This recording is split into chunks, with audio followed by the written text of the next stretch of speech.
Hello, good morning to all of students. कैसे हैं आप सभी? आशा करता हूँ कि आप सभी सही होंगे, ठीक होंगे, घर पे सुरक्षित होंगे। चलिए ठीक है, तो आइए हम चैप्टर पे हम आपके साथ आते हैं। ठीक है, तो अब हम लाए हैं आपके साथ एक नए एपिसोड के साथ हम लौटे हैं। तो अब हम शुरुआत करेंगे क्लास 6 का SST। ठीक है, ये चैप्टर नंबर 2 है। ठीक है, द अर्लियर सोसाइटी, जो कि उसके कुछ भाग बाकी रह गए थे, जो हम पेज नंबर 13 पे हम आ चुके हैं। ठीक है, जैसा कि आप देख पा रहे हैं the neolithic age. Neolithic age का मतलब क्या होता है? नवपाषाण।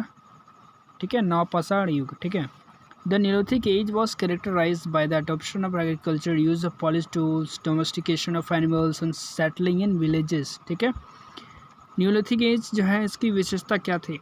इसमें विशेषता में लोग क्या बताते हैं? इसमें लोग बताते हैं, महापंडित इसमें बताते हैं कि जो है यहाँ इन लोगों ने नियोलिथिक एज में खेती करना सीख लिया। ठीक है, और टूल्स को जो है चिकना करना सीख लिया। ठीक है, पॉलिश, जैसे लोग जूतों को पॉलिश नहीं करते उसी तरह टूल्स औजारों को भी। ठीक है, डोमेस्टिकेशन ऑफ, फिर जानवरों को पालन पोषण करना सीखा। फिर गांव में लोगों ने बसना भी सीखा। ठीक है, beginning of the settler life. अब देखिए यहाँ पे बसाव वाले जीवन का शुरुआत यहाँ पे बताया जा रहा है कैसे हुआ। ठीक है, it was the period when first human settlements appeared. वह यह युग था जब एक पहला मानव बसते हुए दिखा था। ठीक है, people left caves for hulls made up of branches of trees, stones, depending on the resources of a place. लोग जो है गुफाओं को छोड़कर एक झोपड़ी में लोग रहते थे। वो झोपड़ी किस चीज़ की बनी होती थी? पेड़ की शाखाओं से, ठीक है, या पत्थरों से। Depending on the sources of place, और वहाँ का वो ये डिपेंड करता है कि वहाँ का स्रोत क्या है उस स्थान का।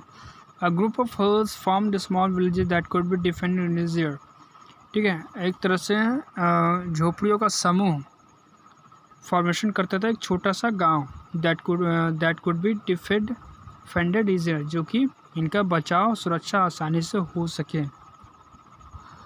ये लोग जो है झोपड़ियों का समूह बना के एक तरह का गांव का इन्होंने फॉर्मेशन किया। ठीक है, the main reason for the settling of the people was the emergence of agriculture. इनका जो है मुख्य कारण क्या था लोगों का बसने का? ठीक है, गाँव में। ठीक है, वॉज द, इसका मेन रीज़न क्या था? तो आइए हम जानते हैं। Was the emergence of agriculture. Emergence का मतलब होता है उन्मूलन। ठीक है, या फिर जन्मन। ठीक है, क्योंकि इनका क्या हो गया? एग्रीकल्चर का जन्म होने लगा। ठीक है, एग्रीकल्चर का एक बार फिर से यहाँ पे उद्गम होने लगा। इसीलिए यही कारण था कि एग्रीकल्चर, खेती बाड़ी कर लोगों ने काफ़ी ज़्यादा इसका बढ़ावा करना शुरू कर दिया, इसलिए लोग गांव में बसने लगे ताकि खेती कर सके। By the end of this era villages and farms had come to existence. लेकिन इस युग के अंत के बाद विलेजेस एंड फार्म्स, गांव और जितनी भी जो खेती बाड़ियाँ थी, हैड कम इनटू एक्सिस्टेंस, तो सभी चीज़ें अपने अस्तित्व में आ गए।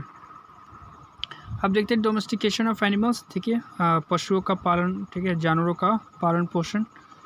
Another exciting discovery was that some of the animals of the forest could be tamed and people began to use them for their own purpose। ठीक है, यहाँ पे एक दूसरी जो है काफ़ी रोचक यहाँ पे डिस्कवरी हुई है, खोज हुई है, वो कि that some of the animals, जो कि कुछ जानवरों को लोग, जानवर के मतलब जंगली के कुछ जानवर, ठीक है, जंगल के कुछ जानवर लोगों को क्या करते थे? ये मानव पालते थे। And begin to use them for their own purpose, और अपने महत्व के लिए, ठीक है, अपने अस्तित्व के लिए लोग क्या करते थे? इस्तेमाल इनको करते थे।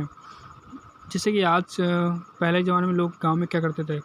खेती बाड़ी कैसे? बैलों के द्वारा लोग हल जोतवाते थे। ठीक है, तो उसी तरह ये लोग भी करते थे। Dog was perhaps the first animal to be tamed. शायद कुत्ता उनका सबसे पहला पालतू जानवर था। In the course of time, people began to tame or domesticate other animals such as sheep, goat, donkeys, horse and camels। ठीक है, इस पाठ्यक्रम के युग में people began to tame और domesticate other animals, और लोगों ने क्या किया? अलग अलग जानवरों को भी पालना पोषना शुरू किया। ठीक है, जैसे कि भेड़ हो गए, बकरी हो गई, गधे हो गए, घोड़े हो गए और ऊँट भी हो गए। These domesticated animals have gave people milk and meat at his wish and solved his food problem considerably। ये सभी जो है पालतू जानवर इन लोगों को जो है दूध पीने को देते थे, फिर मीट भी देते थे। उनकी अपनी इच्छा के अनुसार, ठीक है, और उनकी सारी मनोकामना को पूरा करते थे, भोजन वस्तु को भी पूरा करते थे, ठीक है, चाहत के अनुसार। This animals were also use to pull cart and transport things from one place to another, ठीक है। यही जानवर क्या करते थे, ये बैलगाड़ी जैसा कि आपने देखा होगा ना, तो उसी तरह लोग एक जो है लोग तांगा तरह का लोग खिंचवाते थे, ठीक है। एंड ट्रांसपोर्ट थिंग्स मतलब यातायात के लिए भी लोग इस्तेमाल करते थे जानवरों को, जो कि किसी स्थान को एक जगह से दूसरी जगह जाने के लिए, ठीक है। And to plough the fields for growing food grains, और खेतों की भी जुताई करने में इनका इस्तेमाल होता था, ठीक है, ताकि अन्न उपजा सके। Not only this, people began to make cloth out of the cotton and jute that they cultivated. सिर्फ यही नहीं, लोगों ने जो कपड़े बनाना भी सीखा, रुई के और जूट के, जो भी वो फसल करते थे, ठीक है, कॉटन के और जूट के। इन्वेंशन ऑफ ए व्हील, देखिए पहियों का आविष्कार। The discovery of wheel was an important achievement of man in the neolithic age, ठीक है। जो इन्वेंशन ऑफ ए व्हील, ठीक है, पहियों का आविष्कार किस एज में हुआ, तो नियोलिथिक नवपाषाण युग में हुआ, ठीक है। जो पहियों का आविष्कार हुआ काफ़ी ज़्यादा महत्वपूर्ण उपलब्धियाँ वाला, मानव की महत्वपूर्ण उपलब्धियाँ थी नवपाषाण युग में। अ round trunk of a failure trace might have given him this idea. एक जो है लकड़ी का एक गोला, ठीक है, जो कि धरती पे गिरा और वो घूमने लगा, तो इसी तरह का उन लोगों को क्या मिला, एक आइडिया मिला, ठीक है। When he cut the round trunk of a wood, it might have rolled down a slope, ठीक है। जब उन्होंने एक लकड़ी का एक ट्रंक कहते थे एक सूंड टाइप का, ठीक है, एक तरह का लकड़ी का एक मोटा सा गट्ठर, जब उन्होंने काटा, तो जब वो काट के जब उन्होंने भूमि पे जब गिराया, तो वो राउंड करने लगा, घूमने लगा, ठीक है। This way occur to him the idea of a wheel, इस तरह से पहियों का विचार उनके दिमाग में आया। He brought growth in his life, वह जो है उनके जीवन में काफ़ी उपलब्धि कर दी, ठीक है। The wheel was use in horse carts and bullock carts which made transport quite easy and quick.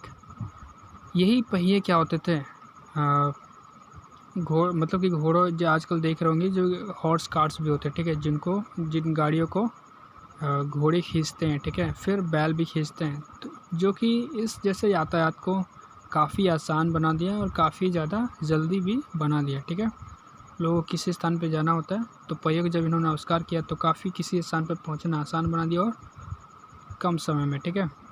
The wheel was also use for making beautiful pots as well as for spinning and weaving. ये पहियों का आविष्कार लोग जो है सुंदर सुंदर घड़े भी बनाने के इस्तेमाल करते थे, उसी प्रकार स्पाइनिंग और वेविंग करने के लिए भी इस्तेमाल करते। स्पाइनिंग वेविंग में क्या होता है, इसमें कपड़ों के लिए जो धागों की बुनाई होती है, ठीक है। It also help in development of art and craft, ये जो है कला और शिल्प का भी इसमें उपलब्धियां होने लगी, ठीक है, धीरे धीरे उद्गम होने लगा। ये काफ़ी मददगार साबित हुआ जब कला और शिल्प का काफ़ी ज़्यादा उपलब्धियाँ इसमें समा गई, ठीक है। तो आज के लिए इतना ही स्टूडेंट्स, ठीक है। तो हम मिलेंगे आपसे अगले एपिसोड में एक नए कहानी के साथ। तब तक बने रहिए हमारे साथ। सभी चीज़ों को जितनी पढ़ाएं हम आपको, सभी चीज़ों को बारीकी से आप समझें, वीडियो को पॉज करके, ठीक है। जहाँ तक आप समझ में ना आए वहाँ तक आप वीडियो को पॉज करके समझें, आपको अच्छी तरह समझ में आ जाएगा, ठीक है। घर में रहे सुरक्षित, ठीक है, और मेहनत करके पढ़िए, ठीक है, क्योंकि जितने वीडियोज़ हम बना रहे हैं काफ़ी मेहनत इसमें लग रहा है, ठीक है। तो सभी चीज़ों को बारीकी से समझिए, जानिए, तभी आप समझेंगे, ठीक है। तो अपनी कीमती समय को हमारे साथ बिताने के लिए आपका बेहद शुक्रिया। Thank you students.